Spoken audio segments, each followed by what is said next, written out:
नमस्कार, इन खबर में आपका स्वागत है। कहते हैं कि राजनीति संभावनाओं का खेल है। बिहार में जो कुछ भी परिणाम आया उसको लेकर के महागठबंधन संतुष्ट नहीं है। तेजस्वी यादव चुनाव परिणाम के बाद पहली बार नमूदार हुए प्रेस कॉन्फ्रेंस में। उसके पहले विधायक दल की बैठक में तो उन्होंने एनडीए पर तगड़ा वार किया। पीएम नरेंद्र मोदी और सीएम नीतीश कुमार पे आरोप लगाया कि ये धन बल की वजह से चुनाव जीता गया है, अदरवाइज मैंडेट उनके फेवर में है और नतीजे एनडीए के हैं, यानी कि चुनाव तो असल में महागठबंधन जीता है। धन्यवाद यात्रा भी निकालने जा रहे हैं, लेकिन कहा यह जा रहा है कि महागठबंधन खास तौर से तेजस्वी यादव ने सरकार बनाने की भी आस नहीं छोड़ी है। पूरी नज़र नीतीश कुमार पे है। नीतीश कुमार ने दरअसल जिस तरीके से जनता जनार्दन का धन्यवाद किया मैंडेट के लिए और प्रधानमंत्री नरेंद्र मोदी का सहयोग के लिए, उसके बाद प्रधानमंत्री नरेंद्र मोदी ने बीजेपी कार्यालय से जिस तरीके से नीतीश कुमार को याद किया, उससे ऐसा लग रहा है जैसे कि दोनों के बीच में खिचड़ी पक गई है और संख्या बल कमज़ोर होने के बावजूद नीतीश जो है सीएम बनेंगे।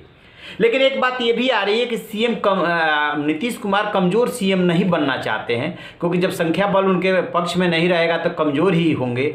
तो ऐसे में वो कोई और दांव भी खेल सकते हैं। अब खेलेंगे कि नहीं खेलेंगे तो बाद में पता चलेगा। बहरहाल तेजस्वी यादव क्या प्रयास कर रहे हैं और जो उनके रणनीतिकार हैं वो लगे हुए हैं कि दो ऐसे घटक दल हैं एनडीए के जो हाल में मतलब चुनाव के ऐन मौके पर छोड़ करके एनडीए में आए महागठबंधन। वो है हम, यानी कि हिंदुस्तानी आवाम मोर्चा, जीतन राम मांझी और वीआईपी मुकेश सहनी, दोनों को 4-4 सीटें मिली है। मुकेश सहनी खुद चुनाव सिमरी बख्तियारपुर से हार गए हैं, लेकिन उनके 4 विधायक चुन करके पहुंचे हैं। मुकेश सहनी जो है डिप्टी चीफ मिनिस्टर बनना चाहते हैं और बताया ये जा रहा है कि महागठबंधन से वो इसी बात को लेकर के अलग हुए थे, लिहाजा उनको डिप्टी चीफ मिनिस्टर का ऑफर दिया जा रहा है। हम चूंकि जीतन राम मांझी मुख्यमंत्री रह चुके हैं, उनको भी इस तरीके का ही ऑफर दिया जा रहा है। दोनों के पास 4-4 विधायक है, यानी कि 8 विधायक और 110 सीटें महागठबंधन के पास है, यानी कि 118। फिर भी 118 से बात नहीं बनने वाली है। बात तब बनेगी जब AIM यानी कि असदुद्दीन ओवैसी की पार्टी साथ में आ जाए, क्योंकि उनके पास पहली बार 5 विधायक चुन करके पहुंचे हैं। आज वो 5 विधायक हैदराबाद पहुंचे ओवैसी से मिलने के लिए और वहां पे उनकी मुलाकात हुई, आगे जो भी रणनीति को लेकर के बात हुई हो। लेकिन ये दांव बेशक चला जा रहा है या प्रयास किया जा रहा है, इतना आसान नहीं है। क्या जीतन राम मांझी नीतीश कुमार को छोड़ पाएंगे?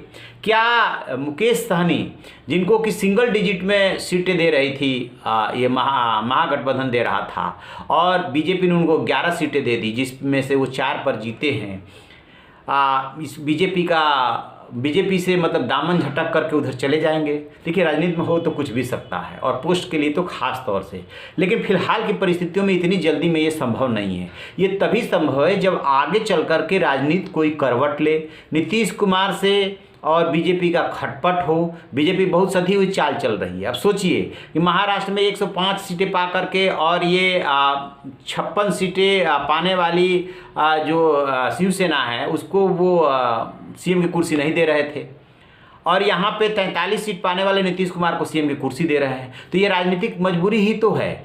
तो इनका कोई भी प्रयास तभी संभव होगा जब बीजेपी और नीतीश कुमार में जेडीयू में खटपट हो।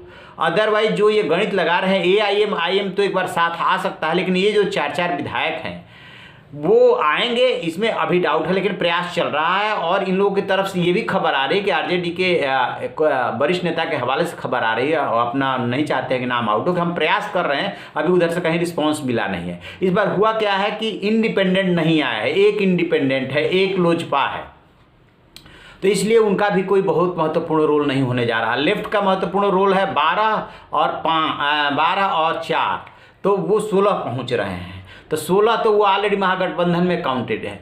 तो जब भी इधर महागठबंधन सरकार बनाएगा तो इधर से तोड़ना पड़ेगा, इधर के लोग टूटेंगे तभी जा करके कोई खेल हो सकता है, अदरवाइज नहीं हो सकता है। लेकिन आरजेडी ने प्रयास जारी रखा है और उसे लग रहा है कि नीतीश कुमार और बीजेपी के बहुत दिनों तक निभेगी नहीं, इसलिए बेशक अभी सफल ना हो पाए, लेकिन आगे के लिए तैयार रहना है। खैर, देखते हैं कि आगे क्या होता है। तो आप रहिए ना बेखबर, देखते रहिए इन खबर। इन खबर चैनल को सब्सक्राइब करें।